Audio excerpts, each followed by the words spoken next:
High anticipation JLP mass rally as the country awaits the date for the general election.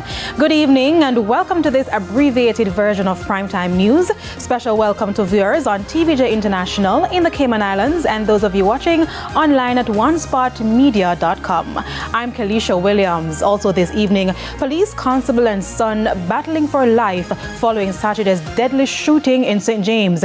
And we'll also have the business review in this newscast. So stay with us. The news in details right after this break.